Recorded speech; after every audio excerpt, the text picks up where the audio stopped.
You would imagine the thinking behind announcing it during the season was, this will give the players motivation. But now it's all the eggs in one basket. They're potentially out of the Europa League, knocked out of the FA Cup by Manchester United, and if they don't win the Premier League title, I mean, the second half of the season has been a disappointment. Yeah, well, I suppose the first point you'd wonder is it might not have been that as strategic as that. It could just have been a case of, here, listen, lads, we've got word that this is likely to leak in the next couple of days. We need to announce it on our terms rather than it leaking, because it was amazing that it came out of nowhere as far as we were all concerned.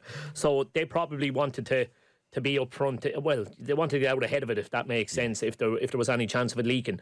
But if they were having discussions about what are the pros and cons of us coming out and saying this now, you're going to go with the positive, being that Jesus, whatever they've been giving up till now, they're going to try and squeeze every last ounce of energy and effort out of themselves to see Klopp off in the best way that they possibly can. Now, Klopp himself made the point that, well, if they've found more to give me because they want to give me the best send-off possible, well, I'm not much of a manager, because that means I wasn't getting the most out of them up until this point, which is a very good way of putting it. I just think, to be honest with you, Shane, looking at the injuries they've had this season, looking at the fact that I still don't believe the squad is anywhere near the strength it was when they won the Premier League a few years ago, I think they've been playing above themselves, and I mean that as a compliment to them and to Klopp. They've been playing above themselves. When you take out your Trent, Robertson, obviously Salah was gone for a while. Konate. Keeper's been out for a long period. Konate.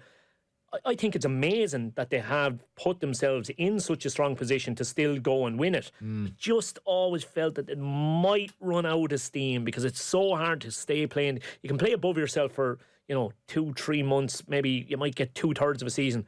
To do it for an entire season is a massive, massive ask. I actually think, and they could still win it. They absolutely could still win it. I think if Liverpool were to win the Premier League this year, I think it's Klopp's greatest achievement. Because when you look at the two he's up against, and everything they've got in their favour, I think it would be a phenomenal achievement. I can't see it happening, but then, to be honest with you, I thought we'd have got at this stage of the season, I thought they would have fallen away already. So they've already kind of, over-delivered on what I thought they were capable of doing.